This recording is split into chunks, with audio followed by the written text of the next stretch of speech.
오늘이 사도행전 마지막 강해를 합니다.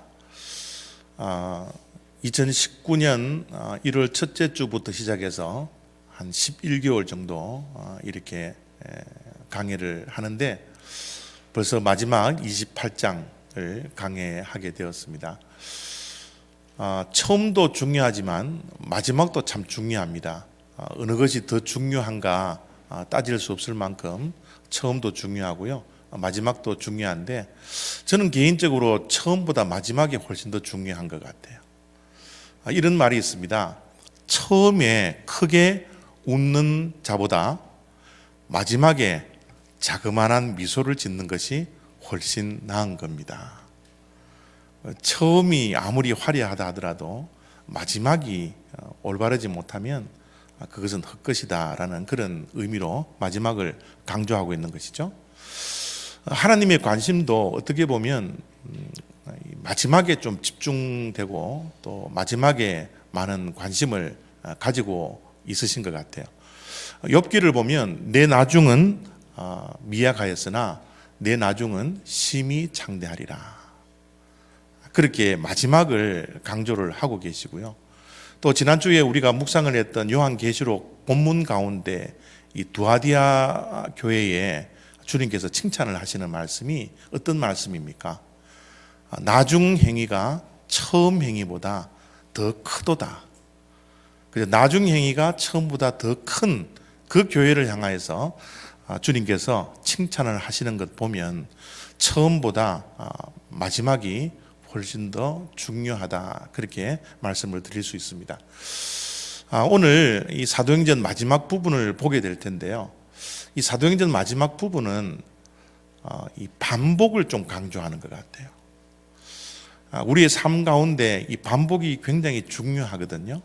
그래서 마지막 부분에 반복을 강조하시는 것 같은데 오늘 23절에 보면 이런 반복에 대한 말씀을 하고 있습니다. 그들이 날짜를 정하고 그가 유숙하는 집에 많이 오니 바울이 아침부터 저녁까지 강론하여 하나님의 나라를 증언하고 모세의 율법과 선지자의 말을 가지고 예수에 대하여 권하더라. 바울의 꿈과 또 그가 마지막으로 가야 할 곳이었던 로마에 드디어 입성을 합니다. 지난주에 유라굴로라는 광풍을 만나서 배가 침몰하는, 배를 던지며 생명을 유지했던 그들이 마지막 때는 로마에 가 있는 그런 말씀으로 사도행전 28장은 마무리를 하고 있습니다. 그런데 로마로 가고자 하는 그의 꿈은 이루어졌지만 참 보기에 민망할 정도로 자유의 몸으로 가지 않아요. 가이사 앞에 복음을 증거해야 할 그가 가택연금을 당하게 됩니다. 이 가택연금을 당했는데 전혀 자유가 없는 그 상황 속에서 그가 매일매일 반복하는 것을 한번 보시기 바랍니다. 어떤 반복을 하고 있습니까? 바울이 아침부터 저녁까지 강론하여, 강론의 내용이 뭡니까? 하나님의 나라를 증언하고 예수에 대하여 구원하는 것. 이 강론을 아침부터 저녁까지 그 가택연금에 오는 그 사람들을 향하여서 복음을 증거하고 있습니다. 자유의 몸이 되어서 그가 꿈꾸었던 로마에 입성을 해서 마음껏 복음을 전해야 할 그런 마무리가 있어야 됨에도 불구하고 사도행전 28장은 그렇게 마무리를 짓지 아니하고 매일매일 자택에 연금된 그 상황 속에서 자유롭지 못하게 자기에게 오는 사람들을 향하여서만 아침부터 저녁까지 하나님의 나라에 대해서 증언하고 예수에 대하여 권하는 이 반복되는 일들만 하게 되고 있는 것을 우리가 볼 수가 있습니다. 이런 무언가 한 가지 일을 반복하면 때로는 지겨울 수 있습니다. 이 세상은 얼마나 많은 다양성을 가지고 있습니까? 다양한 일들을 감당을 해야 됨에도 불구하고 사도 바울은 사도행전 28장 마무리를 지었는 이 말씀 가운데 매일매일 반복적으로 예수에 대해서 증언하고 하나님 나라에 대해서 증언하는 그 일만 반복을 하고 있더라는 것이죠. 그런데 아까도 말씀드렸지만 이 반복은 굉장히 중요합니다. 이 반복이 얼마나 중요하냐 그러면 하나님께서 사도행전을 마무리를 지으면서 이 반복을 이렇게 강조를 하고 있는 거예요. 여러분, 반복은요, 반복해야만 앞으로 나갈 수 있는 겁니다. 반복하지 않았을 때는 앞으로 나가지 못하는 일들이 우리의 삶 가운데 굉장히 많이 존재합니다. 예를 들면 여러분들이 다 자전거를 타시겠지만 자전거가 앞으로 나가기 위해서는 우리가 무엇을 반복해야 됩니까? 페달을 반복해서 밟아야 합니다. 페달을 반복해서 밟지 않고서는 자전거가 앞으로 나갈 수가 없어요. 반복적으로 페달을 밟지 않으면 그 자전거는 어떻게 해요? 쓰러지고 맙니다. 지금 사도행전 마지막 부분에 하나님께서 사도 바울의 이 반복적인 복음 증거를 통해서 우리들에게 시사하는 바는 반복의 중요성을 이야기하는 거예요. 반복은 너무 중요합니다. 우리가 앞으로 나아가기 위해서, 우리가 전진하기 위해서는 반드시 반복이 필요하다는 거예요.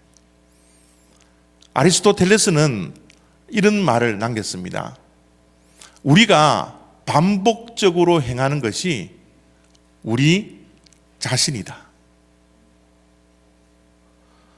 우리가 오늘 또 이 일을 하고 내일 또 이 일을 하고 그 다음 날 또 그 일을 하는 것, 그 반복되게 하는 그 행위가 우리 자신이라는 거예요. 여러분, 어제도 하고 오늘 또 하고 내일 또 하는 이 반복적인 행위, 여러분 자신을 규명지을 그 반복적으로 하는 행위가 무엇입니까? 지금 아리스토텔레스는 우리의 탁월함은 행동이 아니라 습관이라는 거예요. 반복해서 매일매일 했던 그 습관이 우리를 결정지으며 우리의 탁월성을 결정지을 수 있다는 겁니다. 사도 바울은 누구입니까? 사도 바울은 무엇을 반복하며 살아가고 있습니까? 몇 주 전에 말씀을 드린 것처럼 사도 바울은 기승전 예수입니다. 이것을 끊임없이 반복하는 거예요. 이것을 끊임없이 반복할 때 그의 탁월성이 결정이 됩니다. 그가 누구인지가 결정이 되더라는 거죠. 지금 사도행전 마지막 부분은 그것을 이야기하고 있습니다. 사도행전을 마무리하는 사도 바울의 모습은 복음, 예수 그리스도를, 하나님의 나라를 끊임없이 증거하고 있다는 거죠. 물론 반복할 때 우리가 주의해야 할 것들이 많이 있습니다. 어떤 선한 일들을 감당하고 주님의 일들을 감당할 때 그 반복되는 일 가운데 낙심될 일이 있고 실망할 일들이 찾아온다는 거죠. 여러분, 교회 생활을 하면서 반복적으로 하는 우리의 섬김과 봉사, 때로는 낙심될 일이 찾아오고요, 실망될 일들이 찾아옵니다. 그런데 여러분, 낙심과 실망은 하나님이 주시는 마음이 전혀 아닙니다. 낙심과 실망은 하나님이 주시는 마음이 아니라 누가 주는 마음요? 사단이 주는 마음이에요. 우리에게 선한 일들을 감당할 때 낙심될 일이 찾아온다, 실망될 일들이 찾아온다, 그러면 우리는 낙심하고 실망하고 좌절하고 절망할 것이 아니라 그때가 바로 기도할 때라는 것을 우리가 기억해야 합니다.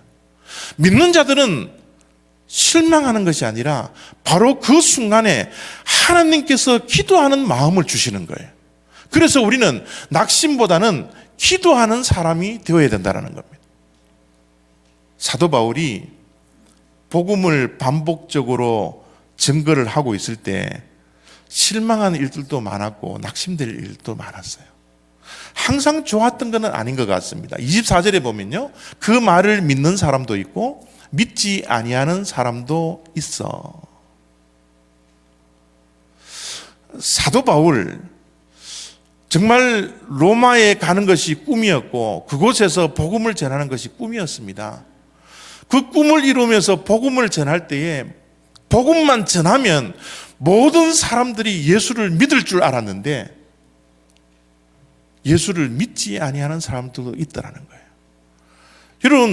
여러분들이 잘 알다시피 베드로는 성령이 충만하여서 복음을 증거하고 예수 그리스도의 죽으심의 십자가와 부활을 증거했을 때 단 하루 만에 5,000명이라는 숫자가 하나님께 돌아오는 그런 기적 같은 일이 있었거든요.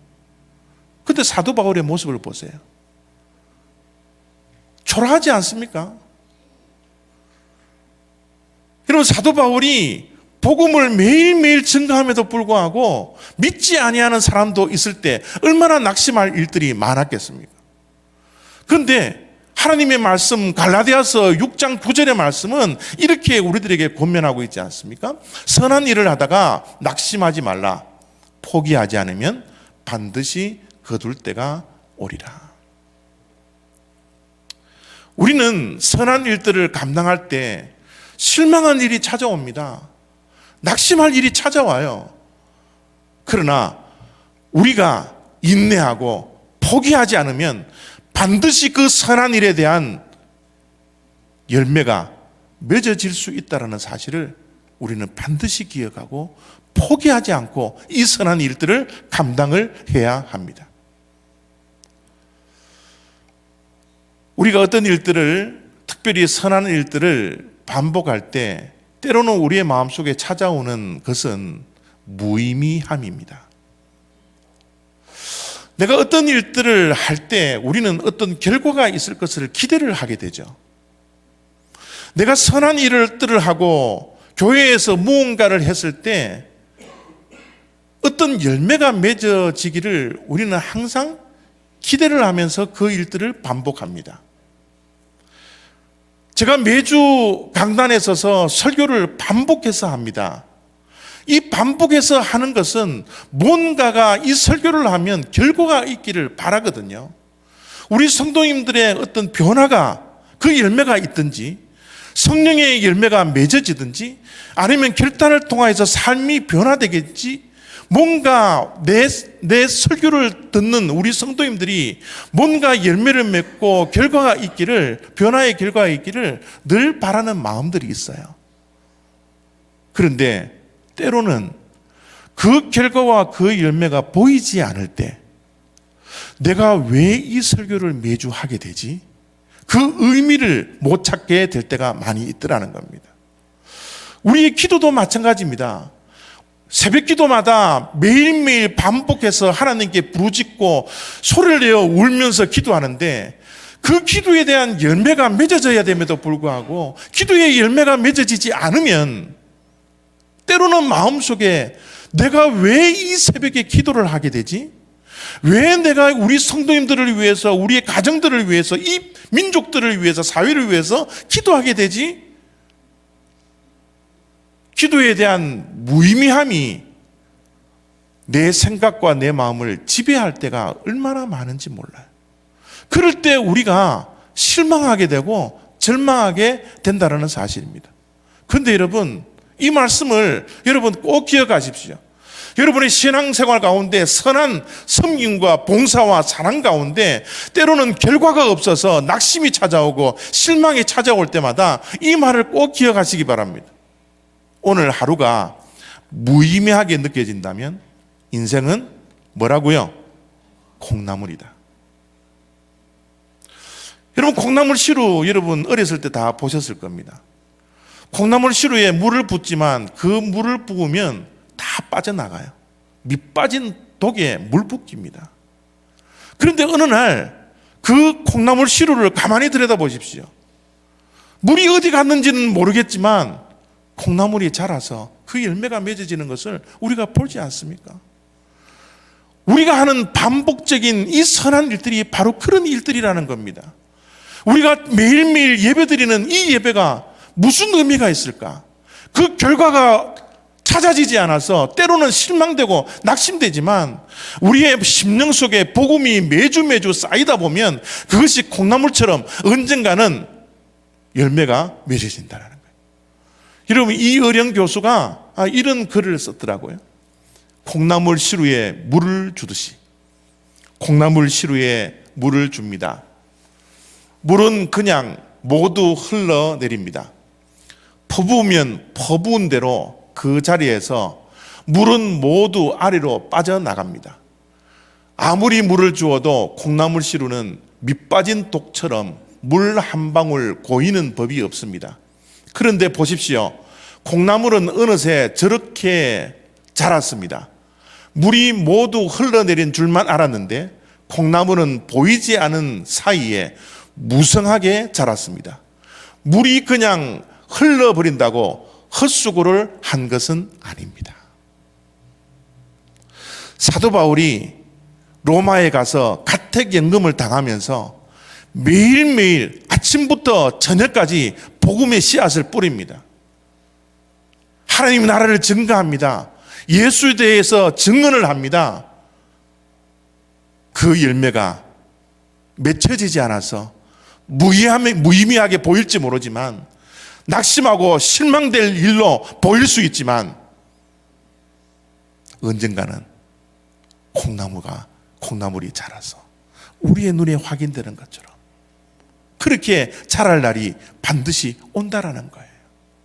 다시 한번 갈라디아서 6장 9절의 말씀을 여러분들에게 말씀을 합니다. 선한 일을 하다가 낙심하지 말라. 포기하지 않으면 반드시 거둘 때가 오리라. 여러분, 어떤 일들을 하다가 어떤 결과와 기대했던 일들이 그 열매가 맺어지지 않아서 혹시 실망하고 낙심하는 자리에 있지 않습니까? 포기하지 않으면, 그 선한 일들을 반복하면 하나님께서 반드시 그 열매를 거둘 때를 준다라는 사실을 이 시간 믿는 그 믿음이 우리에게 있기를 원합니다. 반복은요, 전혀 화려하지 않아요. 특별히 선한 일, 교회 일, 섬김, 봉사, 이것은 전혀 화려하지 않습니다. 30절, 31절입니다. 바울이 온 이태를 자기 셋집에 머물면서 자기에게 오는 사람을 다 영접하고 하나님의 나라를 전파하며 주 예수 그리스도에 관한 모든 것을 담대하게 거침없이 가르치더라. 이 말씀이 사도행전 28장 마지막 30절과 31절 말씀입니다. 이것으로 사도행전이 끝나버립니다. 여러분, 혹시 사도행전 1장을 기억하십니까? 사도행전 1장은 화려하게 시작했어요. 사도행전 1장 말씀을 우리가 읽고 들으면 가슴이 벅찰 그런 말씀으로 가득 차 있습니다. 예수님께서 부활하시고 나서 40일이 지난 후에 하늘을 향하여 승천을 하십니다. 승천을 하시면서 제자들에게 마지막으로 유언과 같이 남겨놓으신 말씀이 사도행전 1장 8절입니다. 그 말씀이 이렇게 기록되어져 있습니다. 오직 성령이 너희에게 임하시면 너희가 어떻게 해요? 권능을 받고 능력의 사람이 된다는 거예요. 성령을 받으면 우리가 능력을 받는 사람으로 세상을 뒤집을 수 있는 그 능력이 우리들에게 주어진다는 거예요. 이 말씀을 듣고 가슴이 떨리지 않습니까? 성령이 나에게 임하면 내가 권능을 받고 예수 그리스도의 증인이 땅끝까지 이르러 예수 그리스도의 증인이 되리라는, 여러분, 이 기대와 소망을 가지며 사도행전 1장을 출발하지 않습니까? 사도행전 2장의 말씀은 어떤 말씀입니까? 주님의 약속이 실제로 모여있던 기도했던 그 120명의 문도 위에 임했어요. 그래서 교회가 시작되었지 않습니까? 사도행전 2장의 마가의 다락방에 성령이 임하였는데, 그리고 그들이 기도할 때 성령 하나님이 하늘을 가르시고 이 땅에 오셔서 그들의 머릿속에 불길같이 임했습니다. 그래서 교회가 시작되었잖아요. 교회의 시작은 화려합니다. 성령이 충만했습니다. 그리고 사도행전 3장 말씀부터는 이제 기적이 일어나잖아요.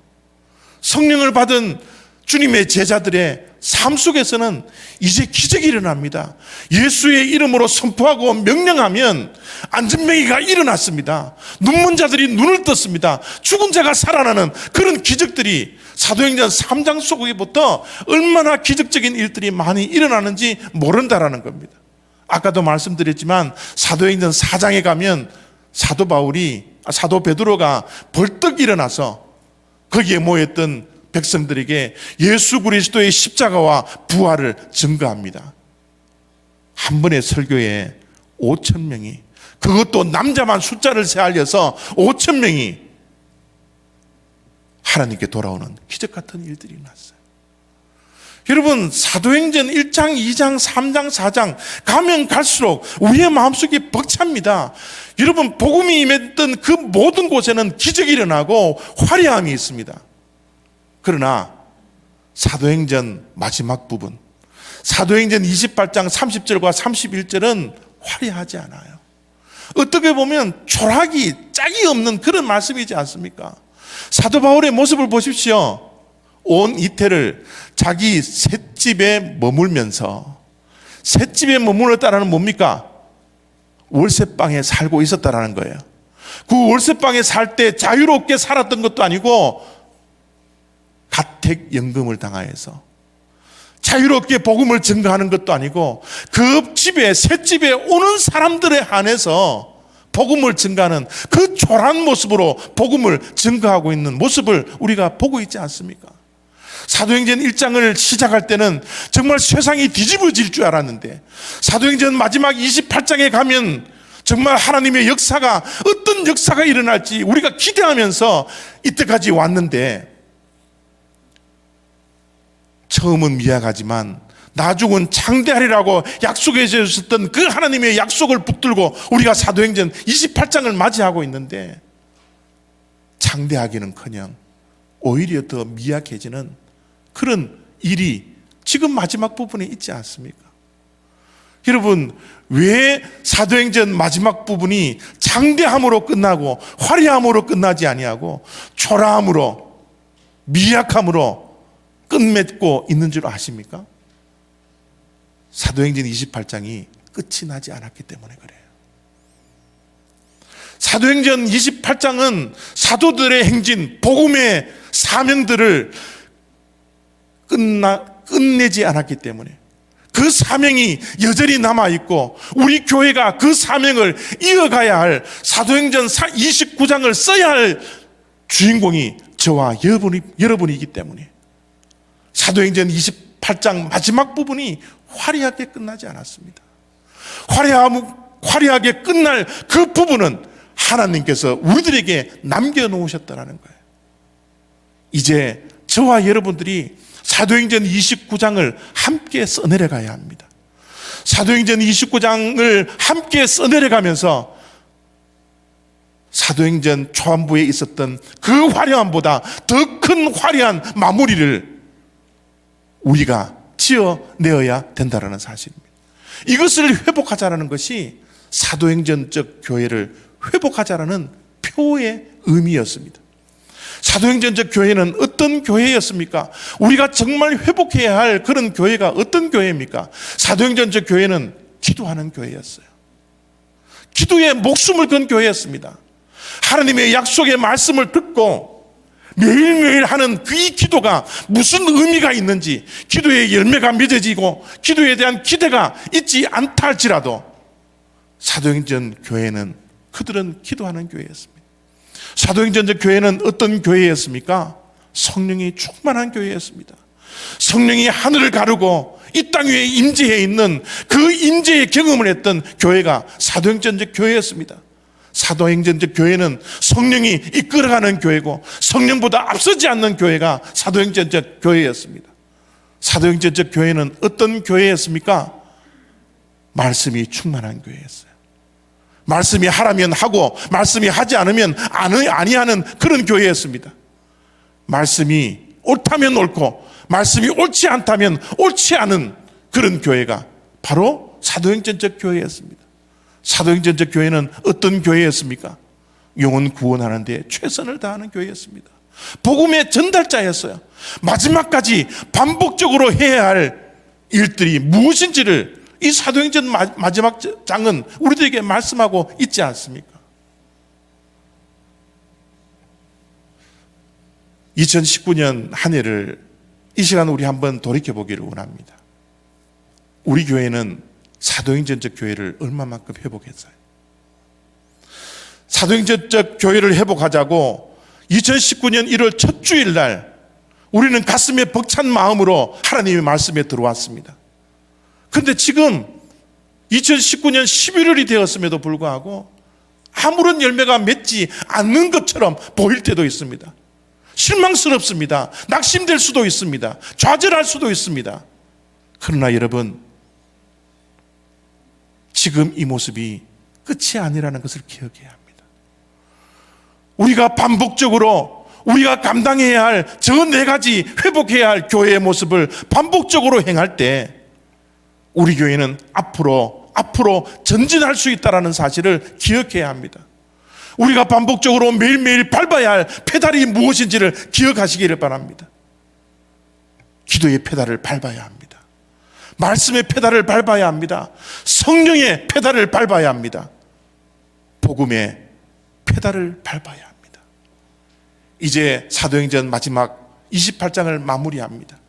이 28장의 마무리는 복음의 전달자로서 반복하고 있는 이 사도 바울의 모습을 우리들에게 보여줌으로써 이 복음의 전달자를, 이 바톤을 저와 여러분들에게 전하기를 원하는 것입니다. 우리가 이 바톤을 붙들고 이제 우리가 복음의 전달자로서 반복해서 낙심하지 말고 좌절하지 말고 실망하지 말고 기대에 미치지 못한다 할지라도 앞으로 전진하며 나아가야 합니다. 이 일에 우리 올리브교회 성도님들 한 분 한 분이 동참하기를 바랍니다. 이 일에 우리가 정말 반복해서 행하는 그런 선한 일들이 되어지기를 원합니다. 포기하지 않고 우리가 이 일을 감당했을 때 하나님께서 때가 되면 귀한 열매를, 선한 열매를, 영혼의 열매를, 성령의 열매를 저와 여러분들에게 허락하여 주실 것입니다. 기도하겠습니다.